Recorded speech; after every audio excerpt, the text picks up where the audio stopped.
Hello and welcome to another edition of BuzzFeed Unsolved Postmortem, a show where we answer your most pressing questions about the most recent episode of BuzzFeed Unsolved, which was Bobby Dunbar. All the questions we're answering today came from you guys via our BuzzFeed Unsolved Facebook page and our BuzzFeed Unsolved Instagram page, as well as on the video itself on Bun, the BuzzFeed Unsolved network. That's right. Subscribe to that if you haven't. Subscribe to Bun! We're 7 episodes in. What are you doing? What are you doing? You're here. Click it. All you gotta do is hit you're gonna move your finger that much. Is that hard for you? Because you must be one of those people that don't put the link on. Are we bullying them now? Yeah, Is that what we're doing? I'm gonna bully them. Oh, look at you over here, too good to subscribe. All right, let's answer some questions. Let's do it. Let's start with YouTube today. Yeah, that sounds fun. Pink Grapefruit 222 says, Bobby Dunbar's living descendants definitely could still do a DNA test at this point to find out if they are related to Julia Anderson's descendants. The DNA would still show a relationship, even several generations down the line. Yeah. Yeah. I mean, it's now just, grandchildren, maybe even great-grandchildren at this point? You could still do it, right? You could still do it. I wonder if they've seen, this case has also been covered by This American Life, and now Us. I wonder if it takes one more media corp to cover it for them to maybe. If NPR's doing it, yeah, they got more pull than us. Yeah, they're better at their jobs. I'll tell you what though, a lot of those genealogy things, they're expensive. Though NPR could foot the bill. Yeah. Hey NPR, why don't you put this one to bed? This could be the most diabolical 23andMe test ever given. Yeah. I want to know. The thing is, I know it's not my family, so it's not my place to say, but I will say, as just an observer, I'm curious. I would like to know the truth. But in the end, if these two families don't want to know the truth, that's their prerogative. Let's go to Grahamtown, huh? Mick Bolletbat. This is probably too late, but I think they threw dynamite in the lake thinking the dead body would float up. In Tom Sawyer, people exploded cannonballs from cannons in the river to see if dead bodies would float up. That did not occur to us on the day of taping. We joked about them just searching by throwing dynamite. Of course it makes sense that you throw dynamite in a lake. Might dislodge something. But what if it did blow up the evidence? It's not like they're doing that with any accuracy. I can't imagine they were like, all right, now put it in this part of the grid of the fucking river. They probably had some sort of system. Grids aren't a big technologically advanced thing. He's like, what was this? This is early. Well, let's do it in this part of the lake. Yeah, I was about to say this is early 1900s. I think more than likely they weren't. Maybe they did it systematically, but I think maybe it was more like, all right, hit it again, Paul. The thing about a gator, though, a gator will grab a boy, stash him under a log. Is that true? Yeah. Well, anytime they catch something, by the shore, small animal or a boy, they'll drag it under, stash it under the water, so they can sort of go back to it and feed on it. Jesus Christ. So it would be lodged down there. So if they did throw dynamite, whatever would float, maybe float up if it got. Yeah, I get that. That makes sense. I would just be scared of accidentally exploding. If the kid's underwater. Well, if the dynamite sinks, right? Yeah, the dynamite sinks. So if it's like sinking to the log, and it's a log right next to where the kid is, kaboom. This is a grim way to think about it, but if you're getting either the whole package or oh, I see what you're saying. Little bits, you're still like, yeah, okay, well that was underwater for a long time. I just feel like there's got to be a better way to do that. That seems so primitive to just be like, let's blow it out. Nowadays they drag lakes, but I don't know if they had that. They probably use sonar or something, right? Maybe. I guess back then dynamite was the best way. I don't know why this question, the logistics of it bothered me so much. I just wanted to address it because a lot of people were calling us dummies for not really figuring that out. I still think that's fair. That's fair. I still think it's a weird way to do things. Yeah. Working with what they got. Let's go to Facebook. Luis Ducre Medley for postmortem. I'm so confused. How could a mom not know for certain that a kid is her kid or not? Why did she not realize it until bath time? I could pick my cat out of a lineup at like 50 yards. Well, good for you, Louise.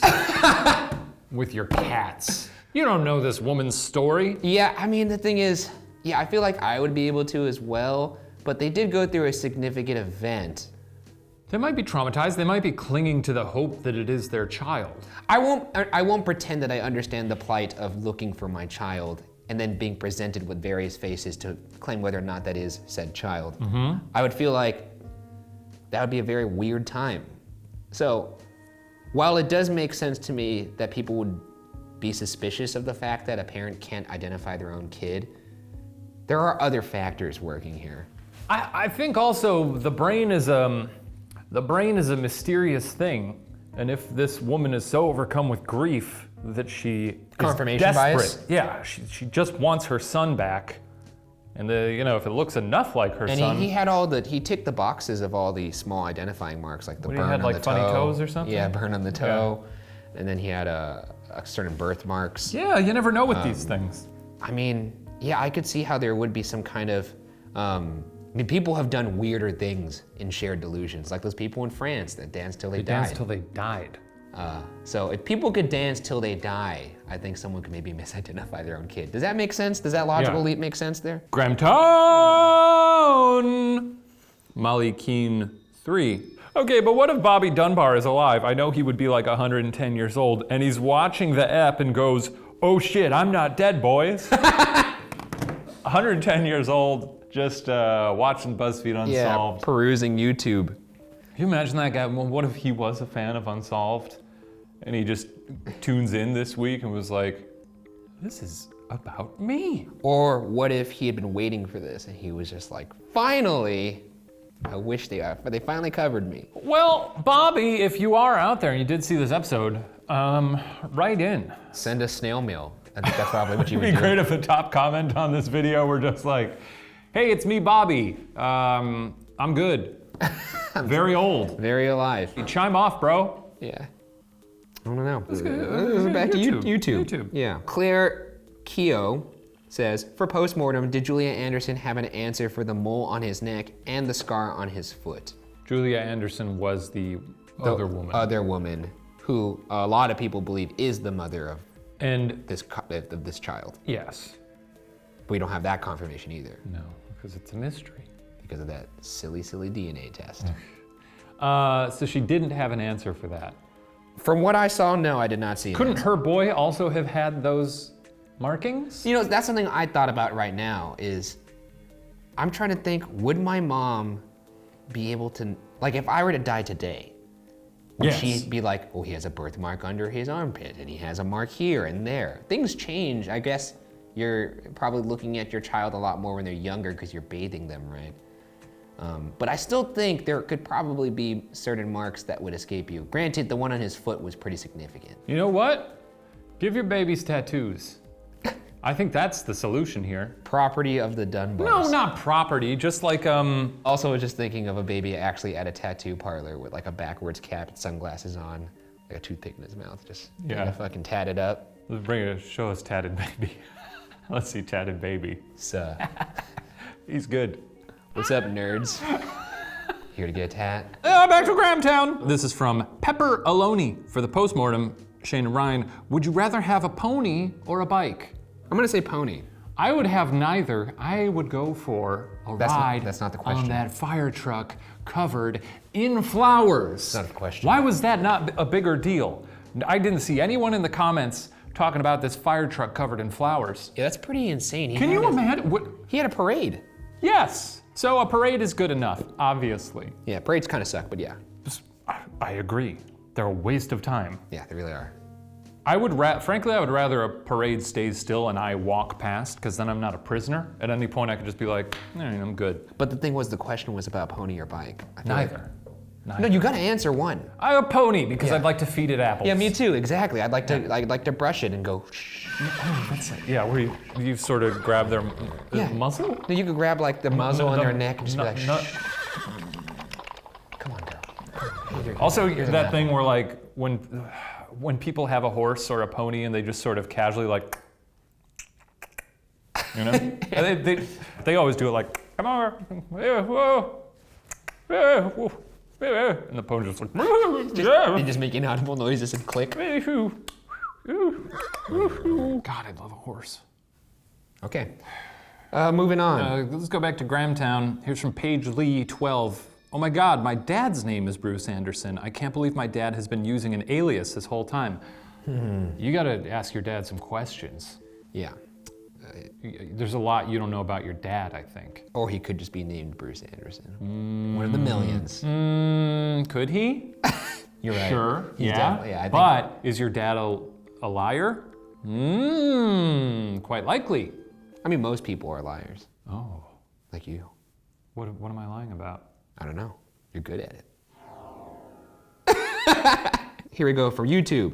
Andrew Bueno. Problem is, he's your guy. I don't know why they overlooked him so quickly. He was the last to be with Bobby, and he stayed 3 days longer looking for him. In those 3 days, he could have gotten rid of him. Case closed. Where's my beer? Give me a beer, boys. You know, it is weird that they kind of, I don't know how much they looked into Paul Mizzi. He was, in fact, the only adult around all these kids. The kid that was his favorite goes missing. Yeah. That's already grounds for suspicion. It is a little suspicious. But But all then- the other kids were also with him, right? Yeah, but kids get distracted. When Kids I was get a kid, distracted. I got distracted by trees. So, you know, if they're out there shooting garfish, that's already so much, you know, stimulus there for these kids to wander off. I used to play t-ball, and I would Or stimuli, I should say. I would get distracted by bumblebees and butterflies. That sounds about right. They'd be like, Shane, the ball. And I'd be like, huh? There's a monarch. It's stunning. That's gonna be on my wall one day. The one thing in my mind that made it seem like, oh, maybe he's not guilty was he stayed those extra days to try and help find him. But I didn't think about it from the perspective that, yeah, he could be staying the extra days to clean things up. Yeah, that's dust. like you go above and beyond to try and Yeah. throw people off. I really need to find this kid. I'm gonna go back to the spot. Yeah. I didn't think about it that way. You know what? Andrew Bueno, good theory. What is coming up this week, Ryan, for the season finale Man, of BuzzFeed Unsolved True Crime? so a couple things with this case. Yes, One, yes. we go on location, which is awesome. Yeah. Second It's a thing, good ep. 4 people have tried this and lost their lives. Yes. Which is insane, and I was very worried about that and cognizant of that the entire time I was out there. In total, about 60,000 people have tried to do what we've done. Yes. It's an adventure unlike any we've ever undertaken. It is unlike anything we've ever tried on this show. That's all I'll say about the case for now. It's a very good one. I can't wait for you to see it. It's really something special. Great. It's great stuff. You're gonna love it. All right. Well, that does it for this episode of BuzzFeed Unsolved Postmortem. Make sure you watch the episode this Friday and then send in your questions to the BuzzFeed Unsolved Facebook page and the Instagram page, or just comment on the video directly and maybe you'll be on the next postmortem. I love it. Our weekly Q&A concluded. I now welcome you to the Hot Dog, a hot dog saga commissioned by Ryan Stephen Bergara, written by me and adored by every single viewer. And if you don't like it, you can kiss my apple taters. Okay. Oh, the parade is certainly ruined in the wake of the Dark Master's giant bite. Panic takes hold as the Onion Station Space Buffet Resort and Spa begins to crumble. The gang scrambles for a plan of action.